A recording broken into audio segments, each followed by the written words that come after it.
Greetings duelists and welcome to another video. So the North American WCQ already has concluded. The I'm not gonna talk about the winning decks or the topping players with this video. A lot of things happened at the event, but not many super interesting things compared to other events. What I want to talk to you guys about today is what in my opinion was the most interesting list that came out of this event. Um, this list was piloted by a player named Pete. His ending record was 9-1, which means that he ended with 28 points, and that's really important because just to let you know, there were 7 to 8 players that made top 64 with the same record, meaning that if he had better tiebreakers or if he would have won at least one more game, or didn't drew his only draw, he had a secure spot at top cut and maybe would have made it further in at the top cut in the event. So this is Cyber Dragon.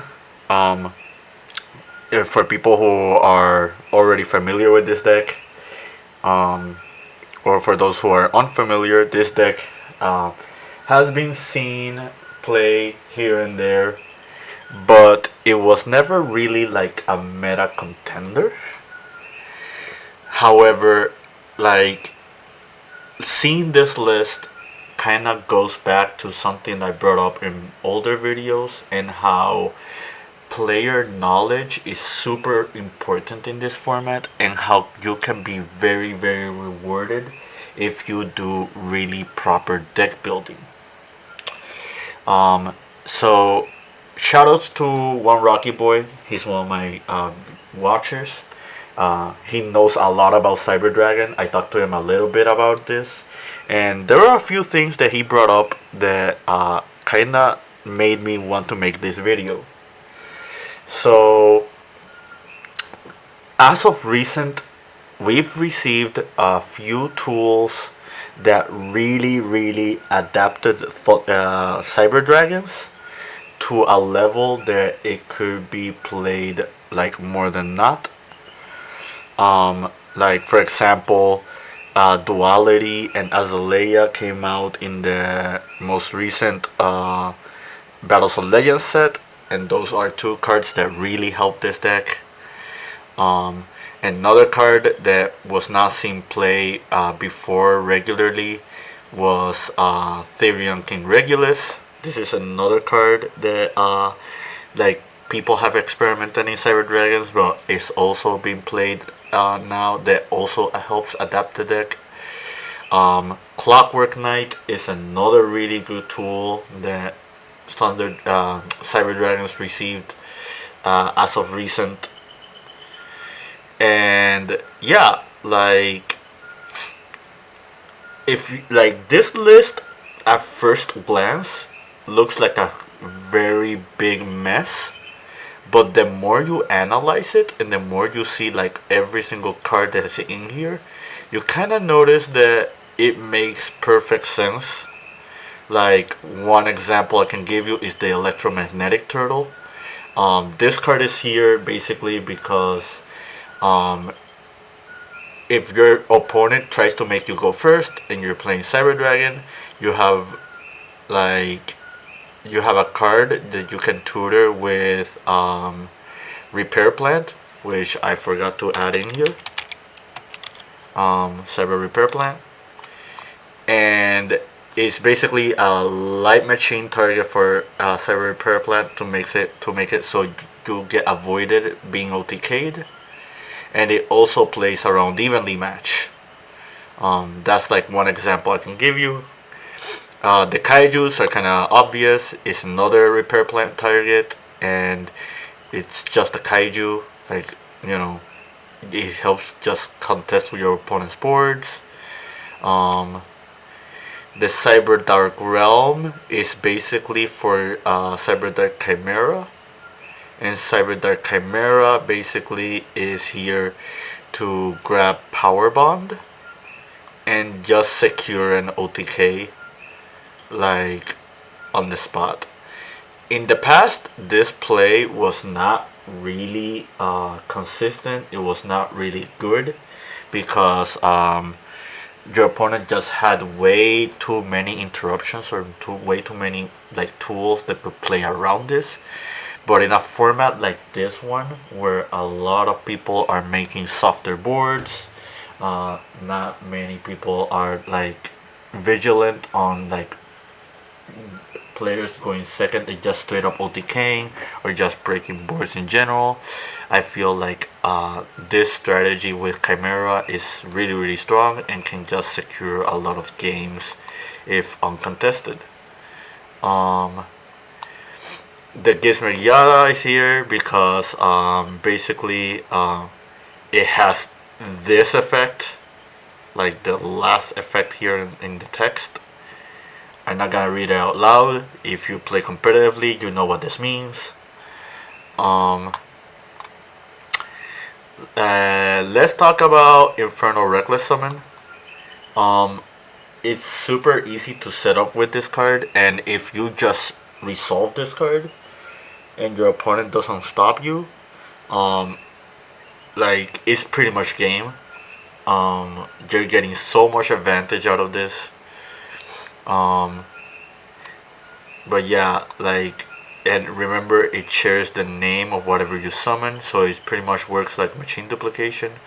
So if you end up summoning Nashter or Hers or like the core, you can end up summoning like all the Cyber Dragons, and this just like is so ridiculous.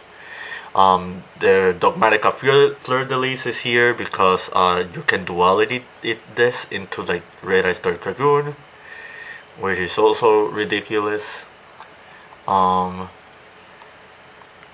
Like the hand Droll and Ash are pretty much like the most secure hand traps for a very open format like this one. So that was smart on his end. Cosmic Cyclone. This is another card that I've been seeing people play more and more in the main deck, and I'm kind of happy to see it. I think this card is very good this format. I think this card helps a lot with what people are trying to do game one. And that worst case scenario, you can use this to contest against your opponent if you end up going first. Like against Kashtira, for example, this is used against the Pressured Planet. This is used against the Birth. Like against like other archetypes like my Scareclaw deck, you can use it against Rayphobia. You can get rid of the Twin Saw, which is very important. Just overall, a very solid pick. Forbidden Droplet. I'm a huge advocate of this card. You guys already know. Like, he wasn't afraid of Kashtira like at all. He pretty much arrived at the conclusion that if he has to side this out against Kashtira, he will. If people end up summoning a Rise Heart against him, he can just kaiju it away or like do other shenanigans. Like whatever ends up getting banished is just fuel for Cyberload fusion.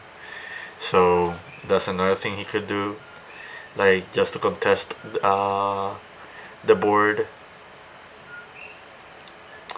What are the cards I want to talk about? I kind of want to talk about this card, Paradise Smashers. So I completely forgot about the existence of this card until I saw that deck profile. And this card is kind of ridiculous. Like, basically what this card does is that during your main phase, each player rolls 2 dice, and basically whoever gets the higher results cannot attack or activate monster effects. So it's pretty much like Mystic Mine for whoever like gets the highest roll. And if you have an XYZ material under this, you can change the result. So if you resolve like Machine Dupe or Reckless Summon and you go first, this card pretty much wins the game. Like, against a lot of decks. Which is very scary. But yeah, like that was another card I kind of want to talk about. Pete brought up the combo with Durandal and Drool. Basically, if your opponent ends up adding any card, you Durandal as Chainlink 1 and then Drool as Chainlink 2. So what ends up happening is that the Drool makes it so your opponent cannot draw cards, and this will make it so he resolves as much as possible, which is shuffling their entire hand back into the deck and not drawing any cards because of Drool. So this is a really old school combo that used to exist, which catches a lot of people off guard because it does have the other effect of switching the effect of a card that's activating a monster or normal trap or spell into like popping a card you have. So yeah, but yeah, I won't go too much into this. I guess one thing I want to talk about is Nibiru. Because in my discussion with Rocky Boy was that he said that one of this deck's biggest weaknesses was Nibiru. But the thing about it is Nibiru is not really popular this format. Like when the best deck in the room is Kashtira and Nibiru is kind of subpar against it. And the more popular decks, like Labyrinth, for example, and Branded, don't actually lose to Nibiru. Some branded lists do, but that's if they get too greedy and they try to go to do Puppet Lock or like other plays that don't involve like not a lot of summons. Nibiru is kind of like mediocre against a lot of decks, at least the more popular decks. The Nibiru is great against the least popular decks, but like you kind of want to play it safe in a format like this one. So that's a huge advantage that this deck has. Another really cool thing about this deck is that it's pretty much a going second deck. Not many people are trying to go second in this format. So if your deck can do well going second, you have a huge advantage over your opponent just because they're not prepared for the board breaking cards that you have, or like the centralizing strategy that you can use to break their board, like stuff like, for example, the Clockwork Knight. Clockwork Knight and Cyber Dragon combo involving like the Chimera Techs. But yeah, I kind of just wanted to talk about this deck because out of everything I've seen from this event, this was definitely the most interesting thing I found by far. There were other decks that were kind of interesting that kind of popped up, but at the end of the day, the North American WCQ season it just ended, which means that there are no more high tier events until we get Worlds. So yeah, um, moving forward, I think this is going to be like a very interesting rest of the format for a lot of players. Um, I think that until we get another list or until Do This Nexus comes out, we're probably going to see a lot more people just experimenting with a lot of strategies now that there are no real major events for people to be concentrating with their more meta strategies like Kashtira. Um, but yeah, I hope you found this informative. I hope you found this very interesting. Uh, Shoutouts to HakunaMyData. I'm going to post the deck profile in the description. That's where I got the video from. Shoutouts to Jacine. I know that he really loves this deck, so he's probably going to make a video about around this, most likely. Very high odds. Um, and yeah, um, that's about it. Keep practicing and keep doing.